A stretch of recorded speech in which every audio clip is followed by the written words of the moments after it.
नमस्कार, आप देख रहे हैं देश का सवाल और मैं हूं आपके साथ राकेश टंडन। काशी में ज्ञानवापी का सत्य ज्ञान क्या है?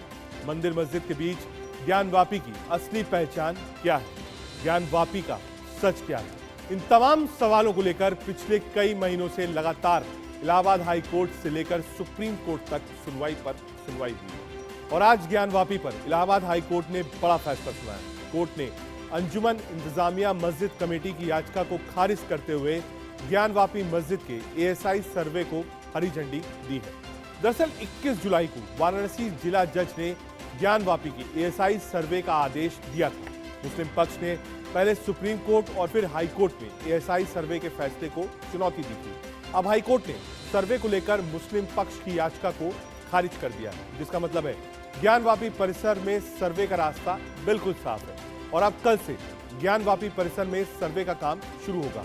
लेकिन सवाल यह है, क्यों सर्वे पर सियासत हो रही है? आखिरकार दिक्कत क्या है? सच से कौन डर रहा है? इन्हीं सवालों को लेकर चर्चा करेंगे, लेकिन पहले कुछ बयान। देखिए, चीफ जस्टिस साहब ने कहा है कि एएसआई ने एफिडेविट फाइल किया है और उस एफिडेविट के कंप्लायंस में जो लिखित एफिडेविट दिया गया था जी, उस एफिडेविट के कंप्लायंस में सर्वे किया जाए। साथ ही साथ उन्होंने कहा कि जब एएसआई ने एफिडेविट दिया है तो कोई मतलब नहीं है उसको डाउट करने का, और जो एएसआई ने एफिडेविट दिया उसके कंप्लायंस में ये पूरा सर्वे किया जाए।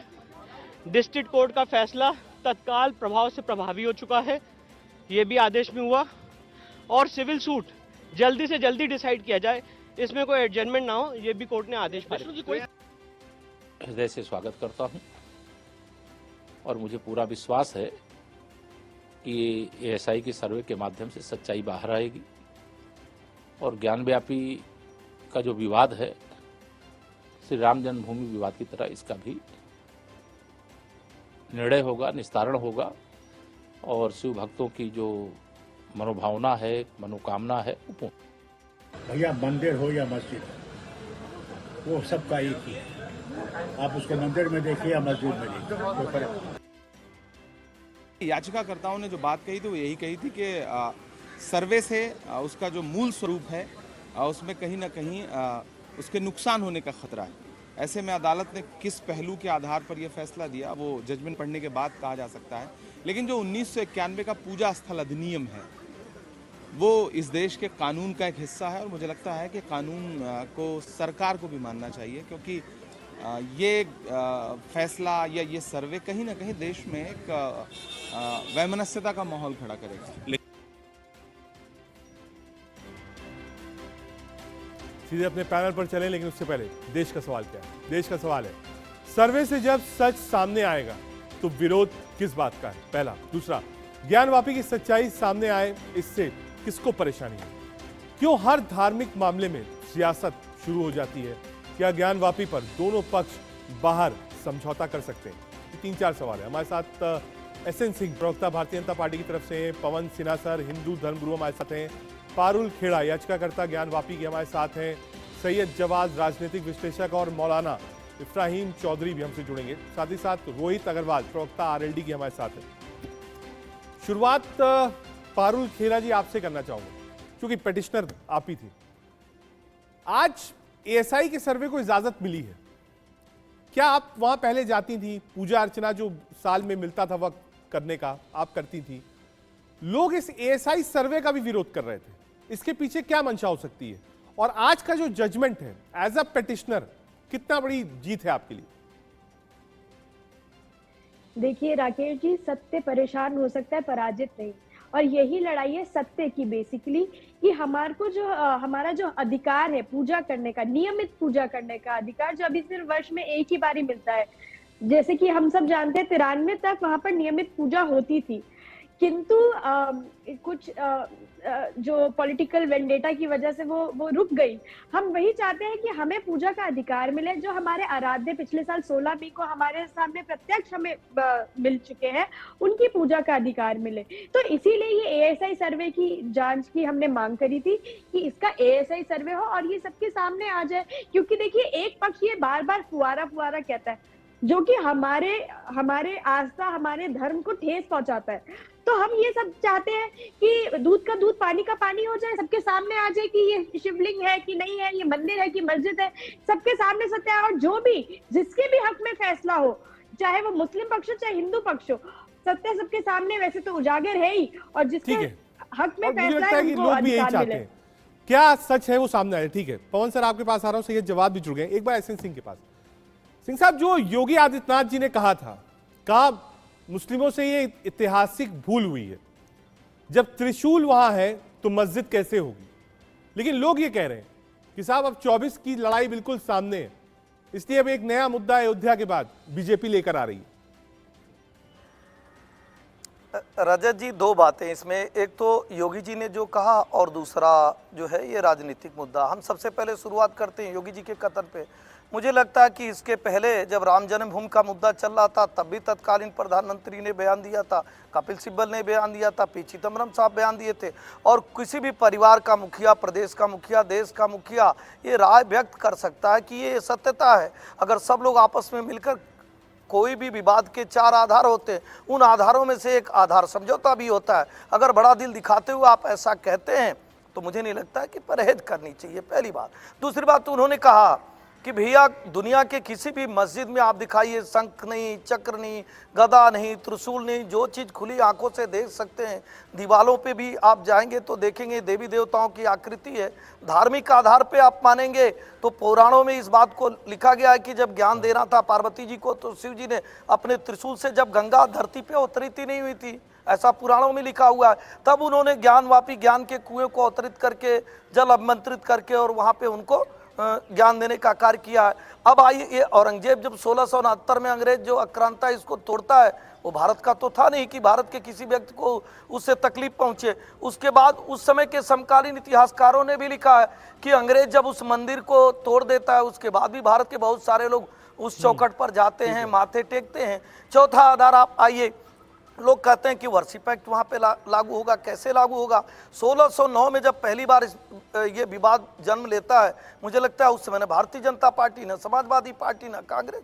1936 में पहली बार विवाद होता है, 1936 में ही लोग उस समय भी सर्वे की मांग करते हैं। तब भारत में भारतीय जनता पार्टी की सरकार नहीं रहती है कि चुनावी कोई मुद्दा होता है। तो मुझे लगता है कि ये सब निराधार बातें हैं, सब कुछ खुली आंखों से दिख रहा है। सत्य क्या है, आज कोर्ट ने जो कहा उसका सम्मान करना चाहिए। कोर्ट ने वही कहा कि अगर दो लोगों के विवाद की कोई चीज है तो वैज्ञानिक सत्यता का आधार क्या है, सर्वे हो जाएगा। आप कहते थे मस्जिद पुरानी है। आ रहा हूं आपके पास, एक बार पवन सर के पास। पवन सर, दो चीजें बहुत सामने हैं। पहला कि आपकी किसी चीज में आस्था हो, और दूसरा उस आस्था का प्रमाण हो। एक आस्था, दूसरा आस्था का प्रमाण। अब एक पक्ष यह भी है जो कह रहा है साहब इतने सालों से तो हम वहां नमाज अदा कर रहे हैं, तो हमारी भी तो आस्था उससे जुड़ गई है, कैसे हटा देंगे आप हमें। देखिए, यहाँ जहाँ इस प्रकार की बात होती है वहाँ आस्था की डेट निकाल लेनी चाहिए। तो जो पुरानी आस्था हो उसी को स्टैब्लिश कर दीजिए। BC 1111 BC से जब श्री राम जी के अस्तित्व से भी पहले यहाँ पर भगवान शिव की पूजा होती थी, इसी स्थान पर, आदि लिंगा में ये इसी स्थान पर पूजा होती थी। और उसके बाद विक्रमादित्य जी ने इसका पुनरुद्धार किया है। तो निश्चित रूप से उस वक्त तो मस्जिद नहीं थी। तो देखिए, अगर सौहार्दपूर्ण तरीके से सब कुछ होता है तो बड़े आसानी से उसको तय किया जा सकता है। लेकिन अगर केवल यही कहना है कि हमारी आस्था का विश्वास ध्यान रखा जाए, तो फिर तो मैं यही कहूँगा जिसकी आस्था पुरानी हो उसके हक में फैसला चला जाए, और नहीं तो फिर जो माननीय हाईकोर्ट ने कहा या बाकी अदालतें कह रही हैं, या अगर मुस्लिम पक्ष सुप्रीम कोर्ट जाता है तो बहुत अच्छा है। फिर इसका उसी तरीके से इसका निर्णय होने देना चाहिए। फिर ASI पे सवाल नहीं उठाने चाहिए। ठीक है, जवाद भाई। पवन सर कह रहे हैं भाई पुरानी आस्था जो है उसका सम्मान होना चाहिए। ASI का आप विरोध कर रहे थे, देखिए कोर्ट का जजमेंट आ गया। अब ASI जब एक एक चीज बता ही देगी क्या है, और प्रत्यक्ष को प्रमाण की जरूरत क्या है, सब चीजें तो सामने वहां दिख रही हैं, उसके बाद भी आप लोग कह रहे हैं कि नहीं साहब कुछ नहीं है, कुछ नहीं है, कुछ नहीं है। जवाद भाई। नहीं, देखिए, मैं पवन सर को भी सुन रहा था और सिन्हा साहब को भी सुन रहा था। अब इनके साथ समस्या क्या है, ये देश जो है वो अब आस्था की बुनियाद पे चलाना चाहते हैं। देश चलता है संविधान से, जो हम इतने सालों में समझ पाए, देख पाए। आज़ादी के बाद हमको जो है इस देश के अंदर कॉन्स्टिट्यूशन मिला और उस कॉन्स्टिट्यूशन के हिसाब से सभी की भावनाओं का सम्मान होना चाहिए। सर, मैं बीच में नहीं बोला, इंटरप्ट मत करिएगा, अपने टर्म पे बोल चुके आप। मैं ये कह रहा हूँ, देश जो है वो आस्था की बुनियाद पे अगर चलाएंगे तो फिर देश नहीं है। देश के अंदर फिर जो है 556 रियासतें हैं, इसमें सभी की आस्थाओं का सम्मान होना चाहिए। एक ही आस्था का क्यों सम्मान होगा? यहाँ पे बौद्धिस्ट भी हैं, यहाँ पे जैनी भी हैं, यहाँ पे क्रिश्चियन भी हैं, यहाँ पे सिख भी हैं। अगर सब अपनी आस्था के अकॉर्डिंग हर एक चीज के ऊपर दावा ठोकने लगेंगे तो फिर ये देश कहाँ जाएगा? और आज ही बुद्धिस्ट लोगों ने बोला है कि भाई बहुत से हमारे जो हैं बौद्ध मंदिर तोड़ करके जो है वहां पर हिंदू मंदिर बनाए गए हैं। तो फिर ये देश कहाँ ले जाएंगे? जो वो संविधान वाली बात आपने जब कही, बात करेंगे, ठीक है, मैं आप ही के साथ पास हूं, कहीं नहीं जा रहा। जो संविधान वाला पार्ट आपने बोला, तो कोर्ट जो है, पूरी बात कंप्लीट कर लूं, मैं पूरी बात कंप्लीट कर लूं अपने। कोर्ट का जो मामला है, जवाब भाई एक मिनट, इसी में सप्लीमेंट्री में जो कोर्ट का मामला है, कोर्ट से ही एएसआई का आदेश आया ना जी। ऐसा था नहीं, आप चाहिए तो कल सुप्रीम कोर्ट जा सकते हैं, कोशिश कर लीजिए एक बार और, लेकिन कोर्ट नहीं कहा ना साहब सर्वे करा लीजिए। अच्छा, सर्वे से क्या होगा, मैं आपसे समझना चाहूंगा। नहीं, सर्वे से तो पता चलेगा ना किसकी आस्था कितनी पुरानी है। नहीं रजत भाई, देखिए, इस अगर मौजू को आस्था के बुनियाद पे चलाएंगे तो बात बहुत दूर तक जाएगी। देखिए, जब 1991 का प्लेसेस ऑफ वर्शिप एक्ट आया, उसमें लोकसभा और राज्यसभा की डिबेट को पढ़िए और उसमें यह बोला गया कि राम मंदिर और बाबरी मस्जिद का जो विवाद है उसको छोड़ करके जितने भी धार्मिक स्थल हैं उस पे किसी तरीके की कोई सुनवाई, कोर्ट ही नहीं जाया जा सकता, कोर्ट भी नहीं जा सकता। ये उस जो है 1991 के प्लेसेस ऑफ वर्शिप एक्ट में लिखा हुआ है। अगर नहीं मानना है और सिलेक्टिविज्म मानना है तो जो चाहिए करिए फिर ये देश में। अगर सिलेक्टिविज्म की बात होगी तो कल को बौद्ध भी ये जो बात आपने बोली है प्लेसेस ऑफ वर्शिप एक्ट को, जब सुप्रीम कोर्ट में ये मामला चल रहा था, जानते हैं जज साहब ने क्या कहा था? आपकी जानकारी में है? जज साहब ने कहा था प्लेसेस ऑफ वर्शिप एक्ट अगर इस मामले में बीच में लाएंगे सीधे सीधे नुकसान आप ही को उठाना पड़ेगा। ये जज साहब की टिप्पणी थी। एसएन सिंह कुछ कहना चाह रहे हैं? सिंह साहब आ रहा हूं जवाब। नहीं, जज साहब की एक टिप्पणी ये भी थी बहुत पहले, उसमें 10 सेकंड दे दीजिए, मैं कंप्लीट कर लूं। अरे सुन लीजिए भैया सिंह साहब, रजत जी, मैं सुप्रीम कोर्ट का छोड़ दीजिए, जब हाउस में ये सारी बात चल रही थी उस समय भी आप देखे होंगे 62 पेज की रिपोर्ट बनी हुई है। उसमें लिखा हुआ है कि जो विवादित चीज है, विवादित चीज मतलब जिस पे विवाद चल रहा है और जो पुराना है, पहले का है 1809 में जिस पे विवाद हुआ है, 1936 में, 1937 में, और जिस पे लगातार मैं कह रहा हूं, आप कह रहे हैं कि हमारा है, मैं कह रहा हूं हमारा, 1993 तक वहां पूजा होता आ रहा है। 1993 की बात है। 91 में जो बनाया जा रहा है वो कहा जा रहा है कि जिस पे नहीं विवाद है। 1993 तक पूजा हो रहा था। आदरणीय मुलायम सिंह यादव जी ने कहा नहीं आप पूजा कर सकते हैं लेकिन वर्ष में एक दिन कर सकते हैं। अगर वो खराब होता तो कहते बिल्कुल नहीं कर सकते हैं, और अगर अच्छा था तो मना क्यों किए? एक तुष्टीकरण की राजनीति के लिए जब्बार भाई ऐसा कार्य किया गया। तीसरा, आपने कहा धर्म की बुनियाद पर, धर्म की बुनियाद नहीं वैज्ञानिक बुनियाद को माना जा रहा है। सर्वे धर्म का आधार नहीं है, वैज्ञानिकता का आधार है, जो ये मैपिंग करके देख के जानकारी प्राप्त हो जाएगी कि ये 1669 के पहले की बिल्डिंग है या 1669 की बात की है। अगर सुनिए एहसन सिंह सर, सुनिए देखिए, मैं इसी बात को कह रहा हूं, जहां पर आपके हिसाब की हिस्ट्री होगी वहां पर आप मानेंगे, जहां पे आपके फेवर की चीज नहीं होगी और संविधान में लिखी वहां नहीं मानेंगे। आप कोर्ट का सम्मान करते हैं ना, आप साहब मानते हैं ना कोर्ट को? हाँ। सुप्रीम कोर्ट की उस वक्त 92 के अंदर गाइडलाइंस थी कि बाबरी मस्जिद के स्ट्रक्चर को कोई हाथ नहीं लगाएगा। नहीं आता है, कैसे तोड़ दी गई वो? और नहीं आएगा। जब बाबरी मस्जिद का सुप्रीम कोर्ट आई थी, बिल्कुल गलत पॉइंट पे जीरे करें। पवन सर एक बार बीच में, एक मिनट, पवन सर क्या नहीं, जवाब places they of they. worship नहीं, act देखिए, इन्होंने नहीं माना अच्छा, है। हमारे मित्र ने जहाँ बहुत पे अच्छा सेलेक्टेशन जवाब होगा किया। वहाँ पे भाई, तो हम कह रहे मानेंगे और जहाँ पे आपकी आस्था होगी वहाँ पे आप मानेंगे। मतलब मीठा मीठा दबदब और कड़वा नहीं, कड़वा ये आप लोग करते हैं, ये आप लोग करते हैं। दिक्कत 3 होगी। तलाक के समय, पवन सर। सीए के समय में, यूसीसी के समय में, एनआरसी के आ रहा समय हूं, में हमारे एहसन भाई, आ रहा मित्र हूं, एक कहते हैं मिनट। आ रहा कि हूं, एहसन हमारे भाई, एक लिए मिनट। देश नहीं, पवन हमारा सर। धर्म बड़ा है, हमारे लिए कानून नहीं, हमारा धर्म बड़ा है, आ रहा हमारे हूं, लिए सिंह साहब, आ रहा हूं, संविधान नहीं एक मिनट। बड़ा, पवन सर, हमारा धर्म बड़ा क्या है। places ये of हिंदू नहीं worship कहते मेरे act मित्र, मेरे आएगा भाई, इस पूरे आप मामले वो में? तो हमें पता, आप जवाब मंदिर भाई, एक मस्जिद मिनट आ की रहा हूं। राजनीति करने में एक्सपर्ट हैं, पवन सर, मुझे पता है। पवन सर,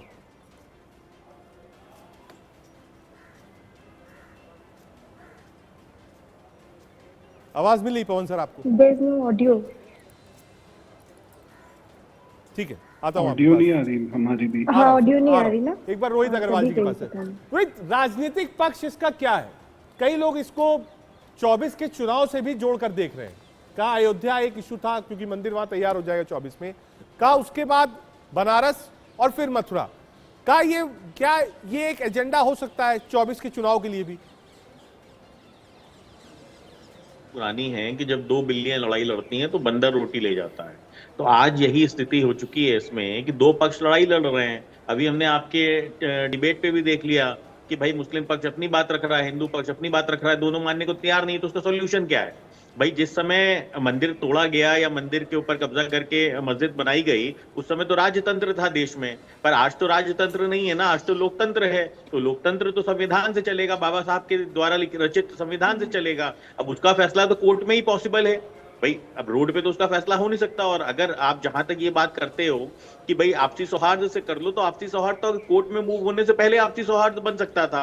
अब कोर्ट में मूव होने के बाद तो आपसी सौहार्द कुछ होता नहीं है, किसी तरीके से बचता नहीं है, क्योंकि दोनों अपनी अपनी दलीलें दे रहे हैं पक्ष। तो अब ऐसी स्थिति में भारतीय जनता पार्टी अपनी राजनीतिक रोटियां सेकने बीच में चली आई है। वो 2 बिल्लियों की लड़ाई में जो बंदर है वो भारतीय जनता पार्टी के रूप में आपके सामने है, क्योंकि इन्होंने 10 साल 9 साल में कोई काम किया नहीं है। अब इनको ये समस्या है कि भाई मुद्दों पे अगर हम चुनाव में जाएंगे 2024 के, तो हम तो हार जाएंगे बुरी तरीके से। तो उन्होंने वापस अपना धर्म के नाम पे अपनी राजनीतिक रोटियां सेकनी शुरू कर दी हैं। अब वो ये चाहते हैं कि धर्म के नाम पे वोट का पोलराइजेशन हो और भारतीय जनता पार्टी पुनः एक बार रिप्लाई कर 2024 दीजिए।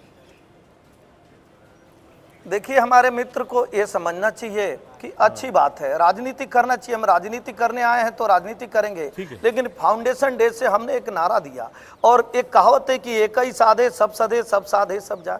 हमने एक विकासवाद, अंत्योदय की परिकल्पना, 370 राम जन्मभूमि को लेकर हम कहे और उस पर हम आज भी कायम है। और सवाल पूछा जाता था हमसे, आप तो मंदिर की बात करते हैं, मंदिर कब बनेगा? हम उसकी लड़ाई लड़ते रहे। हम सत्ता पाने के लिए मंदिर की नहीं लड़ाई लड़ते थे। ये जो है हमारी आत्मा है। हम आपकी तरह नहीं है कि हम सांप, चचुंदर, बिल्ली, बंदर कुछ भी कह दें किसी धर्म के बारे में।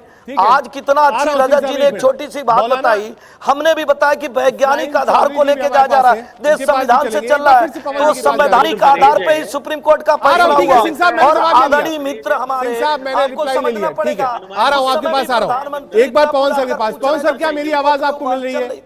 इस समय भी मुख्यमंत्री ठीक है, आ रहा हूं सिंह साहब, आ रहा हूं थोड़ा शॉर्ट में पवन सर के पास। पवन सर, ये मामला क्या प्लेसेस ऑफ वर्शिप एक्ट में आता है? सुप्रीम कोर्ट के जजेस की जो टिप्पणी थी उस हिसाब से नहीं आता है। जवाद भाई का क्लेम है कि नहीं साहब ये आता है, उसमें आप जानबूझकर वहां से डिविएट करा रहे हैं।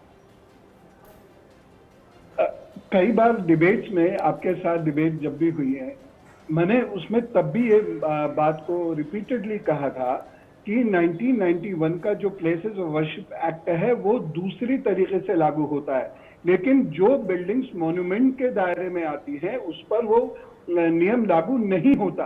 अगर वो नियम लागू होता तो माननीय अदालतें तुरंत उस केस को शट एंड वॉइड कर देती, लेकिन अदालतों ने वो केस ना केवल सुना बल्कि वहां एएसआई की नियुक्ति भी की, तो ये दायरे में बिल्कुल नहीं आता। ठीक है, मौलाना इफ्राहिम चौधरी जी भी हमारे साथ। एक और बात मैं बोलना चाहती हूँ कि जो 12 सितंबर 2022 का जो वर्डिक्ट है डिस्ट्रिक्ट हाई कोर्ट का और जो 31 मई 2023 का इलाहाबाद हाई कोर्ट का जो वर्डिक्ट है, उसमें उन्होंने बोला है कि प्लेसेस ऑफ वर्शिप एक्ट इस पे लागू ही नहीं होता, क्योंकि आप प्लेसेस ऑफ वर्शिप एक्ट से कैरेक्टर डिटरमाइन नहीं कर सकते कि उसका क्या धार्मिक स्वरूप है, तो ये कह देना गलत बात है। और जैसे कि अभी बता भी रहे थे कि 93 तक तो वहां पूजा हो ही नहीं थी, तो वो कैसे डिटरमाइन करेगा? हम भी तो कह रहे हैं वहां जो है व्यास जी का तहखाना है, एकदम मस्जिद के अंदर है वो भी तहखाना, कहीं मस्जिद के बाहर नहीं है। तो वो तहखाने में वो रहते थे, वो पूजा करते थे, तो अभी तक उसका धार्मिक स्वरूप ही जब पता नहीं है तो आप डिटरमाइन ही नहीं कर सकते, और इसीलिए places of worship act apply नहीं होता है। ठीक है, मौलाना इफ्राहिम चौधरी जी के पास। इफ्राहिम चौधरी जी, एएसआई सर्विस से आप लोगों को दिक्कत क्या है, पहला? दूसरा, पवन सर और पारुल खेरा कह रही है कि प्लेसेस ऑफ वर्शिप एक्ट में ये मामला आता ही नहीं है। देखिए सर, बात किसी बात से दिक्कत नहीं है, हाँ, लेकिन जब एक माहौल बनाने की कोशिश की जाती है, एक खास माहौल बनाने के लिए और खास क्रेडिट लेने के लिए हिंदू मुस्लिम और मंदिर मस्जिद का इस्तेमाल करके और समाज में विभाजन करके और सबकी लोकप्रियता लेकर के अपना उल्लू सीधा करना होता है, तो सिर्फ है जो काम होने चाहिए, जो मुद्दों पर काम होने चाहिए। नहीं इब्राहिम साहब, मैं बहुत पर्टिकुलर और बहुत स्ट्रेट सवाल आपसे पूछ रहा हूं सर। एएसआई का अगर सर्वे है तो एएसआई के सर्वे से विरोध क्या है? जो सर्वे की रिपोर्ट आएगी वो तो सामने होगी। अब एएसआई कोई चीज उसमें ऐड नहीं कर सकता, कुछ सब्ट्रैक्ट नहीं कर सकता, जो है वो सामने है। विरोध उस बात से नहीं है, विरोध इस बात से है कि 2024 के जो लोकसभा के इलेक्शन आने वाले हैं, ऐसे टाइम पे ही इस तरह के मामले इतने हाईलाइट होते हैं कि समाज में एक नफरत का जहर घुलना शुरू हो जाता है, और फिर इस तरह की सोच और इस तरह का आ रहा हूं आपके पास, आ रहा हूं। कुछ ऑडियो में भी दिक्कत है। मौलाना इफ्राहिम चौधरी जी, आ रहा हूं, एक बार से जवाब जी, आपने मुख्यमंत्री योगी आदित्यनाथ जी को भी सुना होगा, उन्होंने दो बहुत महत्वपूर्ण बातें बोली। उन्होंने कहा ऐतिहासिक भूल है आपकी, पहला सुधार लीजिए इसको, अभी वक्त है। दूसरा, मस्जिद में त्रिशूल क्या कर रहा था? नहीं, देखिए, ऐतिहासिक भूल जो है वो बहुत सी जगह पे ऐतिहासिक भूल जो है वो कर रखी हुई है, और भारतीय जनता पार्टी की बहुत सी भूलें हैं जिनको 2024 में देश नहीं माफ करेगा। ठीक है, देखिए क्या है, अभी तो वो कह रहे थे बड़ी चीख चीख करके दीवारें कह रही हैं, लेकिन मणिपुर में जो लोगों की चीख चीख करके आवाजें निकली उसको भारतीय जनता पार्टी छुपाना चाहती है। ऐसे मौजू को छुपाना चाहती है, देश के अंदर बेरोजगारी, महंगाई, जो ये चीजें हैं बेसिक मुद्दे, उसको छुपाने के लिए फिर से राम मंदिर के बाद जो है अब ये ज्ञानवापी का मुद्दा उठा के लेकर के 91 से 92 तक की राजनीति उठा के देख लीजिए।